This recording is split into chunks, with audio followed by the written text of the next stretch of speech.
मुसलमान अगर हमें एक थप्पड़ मारे तो सब जमा होकर के उसे 100 थप्पड़ मारेंगे। और अगर कोई मुसलमान भाइयों के प्रति अगर बुरी नजर कोई देखने का काम करेगा तो राष्ट्रीय जनता दल और तेजस्वी यादव चुप बैठने वाला नहीं, ईंट से ईंट बजा देंगे। नमस्कार दोस्तों, भारतीय जनता पार्टी ने देश का अमन, चैन और भाईचारा को खत्म करने की ठान ली है। दरअसल खबर आ रही है बिहार से। भारतीय जनता पार्टी के केंद्रीय मंत्री गिरिराज सिंह ने एक विवादित बयान दिया है जिसमें वो साफ साफ कहते हुए दिख रहे हैं कि अगर कोई मुसलमान और हिंदू के बीच में झगड़ा हो जाए और मुसलमान किसी हिंदू को एक थप्पड़ मार दे तो बदले में 100 हिंदू मिलकर के उस मुसलमान को मार दो। ये बयान काफ़ी ज़्यादा सोशल मीडिया पे वायरल हो रहा है और गिरिराज सिंह के इस घटिया बयान के ऊपर बिहार का माहौल गर्म हो चुका है, जिस पर तेजस्वी यादव की प्रतिक्रिया आई है और गिरिराज सिंह के ऊपर FIR भी दर्ज की गई है। क्या है पूरा मामला, हम आपको इस वीडियो में बताएंगे, तो आपसे गुजारिश है कि आप इस वीडियो को आखिर तक जरूर देखिएगा। भारतीय जनता पार्टी के नेता और केंद्रीय मंत्री गिरिराज सिंह इन दिनों बिहार में यात्रा निकाले हुए हैं और वो यात्रा जो निकाल रहे हैं, हिंदू स्वाभिमान यात्रा निकाल रहे हैं। आपको सोच के ताज्जुब होगा कि ये हिंदू स्वाभिमान यात्रा जो है वो मुस्लिम इलाकों से निकाले जा रही है।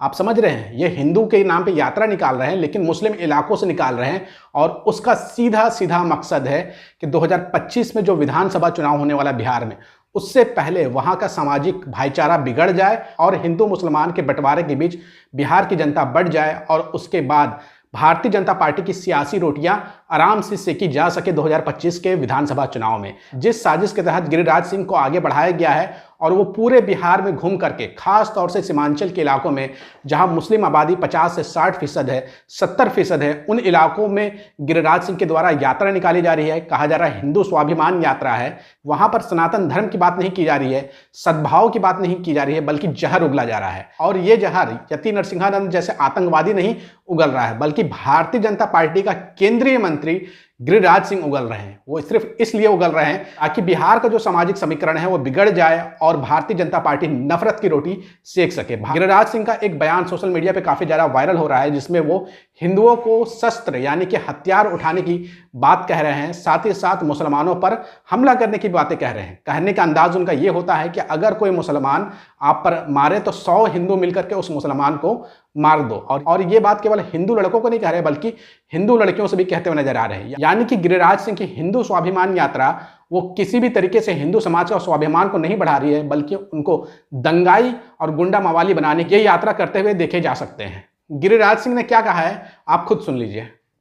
अगर ये बदिया, ये घुसपैठिए, ये मुसलमान अगर हमें एक थप्पड़ मारे तो सब जमा होकर के उसे 100 थप्पड़ मारेंगे।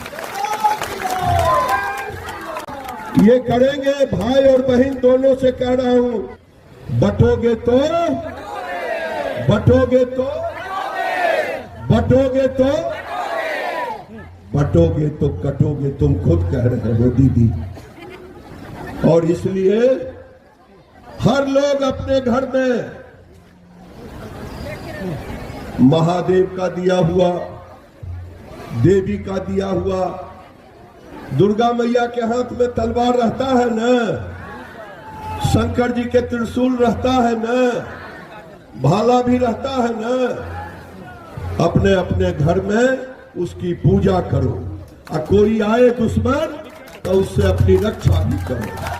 तो आपने गिरिराज सिंह को सुन लिया कि वो साफ साफ हिंदुओं को हिंसक बनाने की कोशिश कर रहे हैं। अपने बयान में गिरिराज सिंह ये भी कहते हुए दिख रहे हैं कि वो अपने घर में जो है शस्त्र रखें, यानी कि हथियार रखें और हथियार की पूजा करें। लेकिन गिरिराज सिंह हिंदू सनातनियों को ये कभी नहीं बताते हुए दिख रहे हैं कि वो अपने घर में कलम रखें, किताबें रखें और पढ़ लिख करके अपना भविष्य तैयार करें। ये बात नहीं कह रहे गिरिराज सिंह, बल्कि हिंदुओं युवाओं का, हिंदू लोगों का भविष्य बर्बाद करने के लिए वो उन्हें शस्त्र उठाने की बात कहते हुए दिख रहे हैं। जैसे ही गिरिराज सिंह का यह बयान वायरल हुआ उसके बाद लगातार सवाल पूछे जाने लगे नीतीश कुमार से, क्योंकि नीतीश कुमार जो कहते हैं कि बिहार में सुशासन का राज है, यहाँ पर सेकुलरिज्म और आपसी भाईचारे को कोई खतरा नहीं है क्योंकि यहाँ पर नीतीश कुमार बैठे हुए हैं।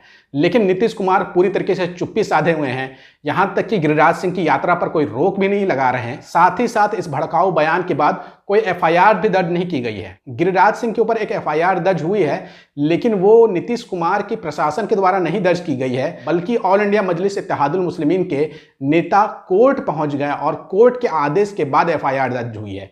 तो क्या ये माना जाए, नीतीश कुमार जो सेकुलरिज्म का ढिंढोरा पीटते हैं, खुद को समाजवादी रक्षक बताते हैं, क्या वो गिरिराज सिंह को हरी झंडी दे दिए हैं कि वो बिहार का माहौल खराब करें और नीतीश कुमार जो है ढिंढोरा पीटते रहे हैं कि हम सेकुलरिज्म का सबसे बड़े रक्षक हैं? क्या यही माना जाए कि नीतीश कुमार के इशारे पर गिरिराज सिंह यात्रा निकाल रहे हैं? क्योंकि नीतीश कुमार की पार्टी की तरफ से भी कोई बयान सामने नहीं आ रहा है, कोई ठोस बयान सामने नहीं आ रहा है जिसमें यह साफ साफ कहा जाए गिरिराज सिंह की यात्रा को रोक लगाया जाए और उनके ऊपर कानूनी कार्रवाई की जाए। नीतीश कुमार की तरफ से कोई भी ऐसी बात नहीं कही जा रही है, ना तो उनके पार्टी के बड़े नेताओं की तरफ से कोई ऐसी बातें की जा रही है, बल्कि जेडीयू में जो मुस्लिम नेता हैं वो भी खामोश हैं। वो भी इंतजार कर रहे हैं कि बिहार का सामाजिक सौहार्द बिगड़ जाए, उसके बाद देखा जाएगा क्या होगा। गिरिराज सिंह के ऊपर जो एफआईआर हुई है उसकी जानकारी आप अपने स्क्रीन पे देखिए। आप अपनी स्क्रीन पे देख सकते हैं, ये हिंदुस्तान अखबार की खबर है जिसमें लिखा हुआ है किशनगंज में गिरिराज सिंह के खिलाफ कोर्ट केस, यानी कि जदयू प्रशासन की तरफ से, नीतीश कुमार जी के प्रशासन की तरफ से कोई भी केस दर्ज नहीं किया गया है, कोई भी एफआईआर दर्ज नहीं की गई है, कोर्ट केस किया गया है। और वो कोर्ट केस किसने करवाया है? ऑल इंडिया मजलिस इत्तेहादुल मुस्लिमीन के नेता ने ये एफआईआर दर्ज करवाया है, मुकदमा दर्ज करवाया है। इस खबर में आगे लिखा है कि केंद्रीय मंत्री गिरिराज सिंह पर किशनगंज न्यायालय द्वारा मुकदमा दायर हुआ है। गिरिराज सिंह द्वारा किशनगंज में दिए गए बयानों से नाराज एमआईएम नेता द्वारा मुख्य न्यायिक दंड अधिकारी किशनगंज न्यायालय में परिवाद दायर किया गया है। परिवाद दायर को लेकर न्यायालय परिसर में अधिवक्ता शम्स आगाज, एमआईएम सीमांचल युवा प्रभारी गुलाम हसनैन, मेहदी हुसैन आदि शामिल थे। आपको बता दें, कुछ दिन पहले ही हिंदू स्वाभिमान यात्रा को लेकर गिरिराज सिंह किशनगंज पहुंचे थे। यानी कि साफ साफ है कि नीतीश कुमार की प्रशासन के द्वारा कोई एफआईआर दर्ज नहीं की गई है गिरिराज सिंह के ऊपर, बल्कि कोर्ट के द्वारा एफआईआर दर्ज की गई है। तो इसी से आप समझ सकते हैं कि नीतीश कुमार की कहीं ना कहीं हरी झंडी है, सहमति है, जिसके आधार पर गिरिराज सिंह ऐसी नफरती यात्रा निकाल रहे हैं और बिहार के भाईचारा को तोड़ने की पूरी कोशिश कर रहे हैं। लेकिन सवाल यहाँ पर विपक्ष से भी पूछा जा रहा है, इंडिया गठबंधन से भी पूछा जा रहा है कि कांग्रेस सीपीआई के नेता क्या कर रहे हैं। आरजेडी की तरफ से खुद तेजस्वी यादव का बयान भी सामने आया है और तेजस्वी यादव क्या कह रहे हैं आप खुद सुन लीजिए। आप सब लोगों ने देखा होगा कि जिस प्रकार से बिहार में माननीय मुख्यमंत्री नीतीश कुमार जी मुख्यमंत्री हैं और एनडीए की सरकार है, जिस प्रकार से गिरिराज सिंह द्वारा जो यात्रा जो चलाई जा रही है, या भाजपा के अररिया के सांसद ने जो बेहुदा बेतुका नफरत वाली भाषा का इस्तेमाल करते हुए दो समुदायों के बीच दंगा कराने का एक प्रयास और एक साजिश जो है, षड्यंत्र जो है वो चल रहा है। और आप सब लोगों को हम इतना बता देना चाहते हैं कि बिहार सरकार ने, अद्भुत है नीतीश कुमार जी कि गांधी की बात करते हैं और गॉडसे के वंशजों को बढ़ाने का काम कर रहे हैं बिहार की धरती पर। राष्ट्रीय जनता दल हमेशा से सामाजिक न्याय और धर्मनिरपेक्षता की पार्टी रही है। जो कुर्बानी देना पड़ा हो हम लोगों ने दिया है। मजबूती के साथ हम लोगों ने सांप्रदायिक शक्तियों से, सामंतवादियों से हम लोगों ने लड़ाई लड़ी है और आगे भी हम लोग जो है लड़ाई लड़ेंगे। लेकिन नीतीश कुमार जी आज बहुत खुश हैं। आज महात्मा गांधी की बात करते हैं, लेकिन गॉडसो की जो वंशज हैं, जो आरएसएस जो है, उन लोगों को बढ़ा रहे हैं, उन लोगों को फला फुला रहे हैं। आप देखिएगा जिस तरीके से भाषा और जो इस प्रकार से सीमांचल के इलाकों में जाकर के एक प्रयास किया जा रहा है दंगा भड़काने की केंद्र मंत्री द्वारा। सीमांचल का इलाका पिछड़ापन है, वहां पर गरीब है, वहां पर दलित, अल्पसंख्यक भाई, पिछड़े अति पिछड़ों की आबादी है।